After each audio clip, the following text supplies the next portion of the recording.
guys, it's Sarah, and today we're going to talk about the books I read in the month of May. I only have 4 this time because if you just watched my recent life update video, things were crazy in May. Lots of stuff were happening, and I just knew I wasn't going to be reading quite as much as I would normally read, and that's totally fine. And I did not put any pressure on myself to try to squeeze anything in by a certain time or anything like that. So this is just I was taking my time with these books, and it turned out pretty good. Okay, the first one that I have is a 5-star prediction, so I'm not going to tell you my thoughts, but I did read You'll Never Know I'm Here by Kirsten Modulin, and this was a bit of a thriller. Actually, it's pretty short, so I got through it really quickly. It's a bit of a thriller about book influencers who have a meetup. They were only friends online, and this is their first time meeting up in person, and while they're doing their little retreat, things start going wrong and things start happening around the house that they are occupying. So, but I did read it, but I'll save my thoughts for our 5-star follow-up. Okay, the next one that I read is one that I just really wanted to read. I really, really wanted to read it, and I said, you know what? I'm just going to do it. And that is Sunrise on the Reaping by Suzanne Collins. This is the newest Hunger Games book, and I was told that the audio was very good. I was able to get it through Libby, and I said, okay, I'm taking advantage of this because it's not going to be here for long, and I know that there's going to be a wait on it after I'm done. So I made sure to make this a priority, and I listened to it. Jefferson White is the narrator. He was a character in Yellowstone.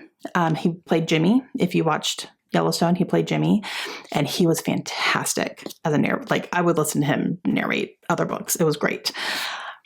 This book was phenomenal. It was so good.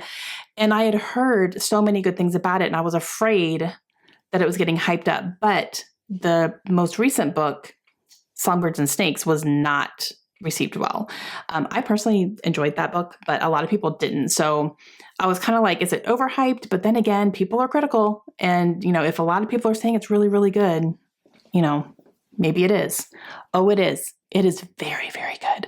So this follows the Hunger Games that Haymitch wins. And Haymitch was Katniss and Peeta's mentor in the original trilogy. And you know that he has some sort of dark past because he is an alcoholic. He does not like the Hunger Games at all. You can tell he's really a haunted character in the Hunger Games. So now we're finally getting what happened to him and his that made him like that. Yeah. You get it. You get it. You get Haymitch very much so after reading this one. I really enjoyed getting to know him better and understanding his character and what he went through. And, you're going to see younger versions of a lot of the characters for sure in here. And do you need to read Songbirds and Snakes first? Kind of.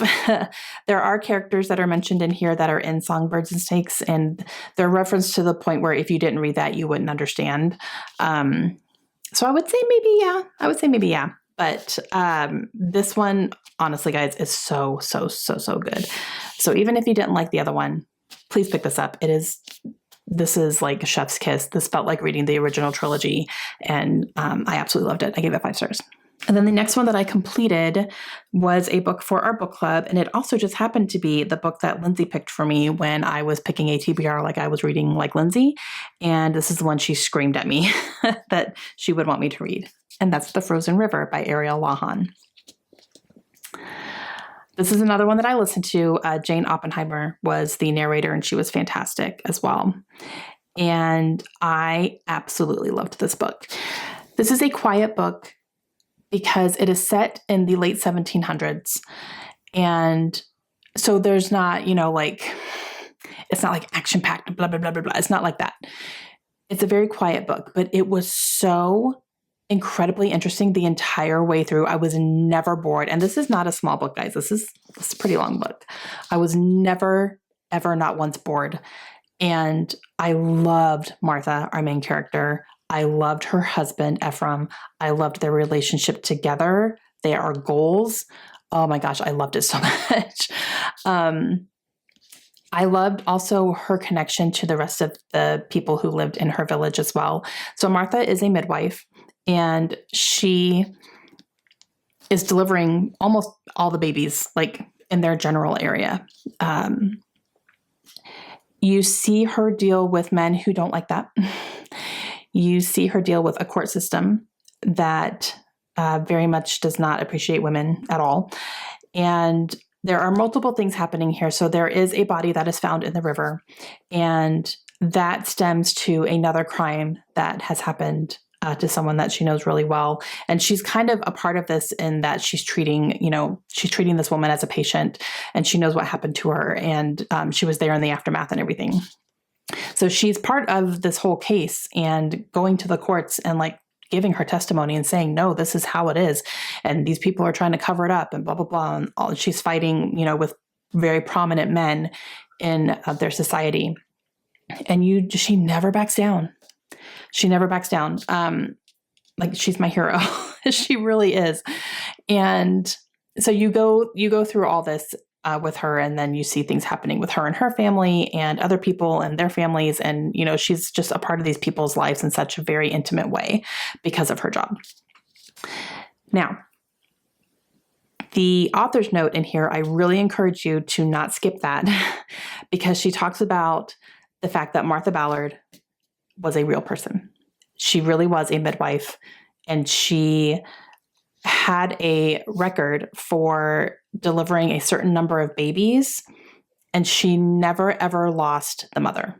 And back in the 1700s, that's almost unheard of. Women died in childbirth all the time. But every single baby that she delivered, the mother was safe the entire time. And that is really a feat, for the time period when they did not have the medical advances that we have today.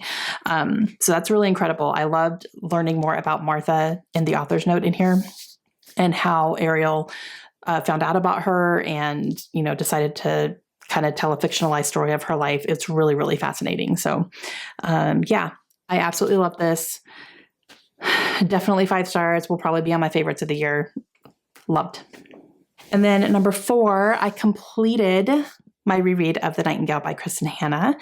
And Lindsay and I had a live show for it, talking about it. And oh my gosh, this book is still a favorite, like hands down. It lived up to my first reading of it for sure. There were things that happened in here that I completely forgot about.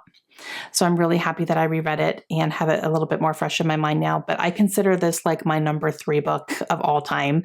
And that stands for me. And I'm really happy about that. I was a little nervous that it wasn't going to, but it absolutely does.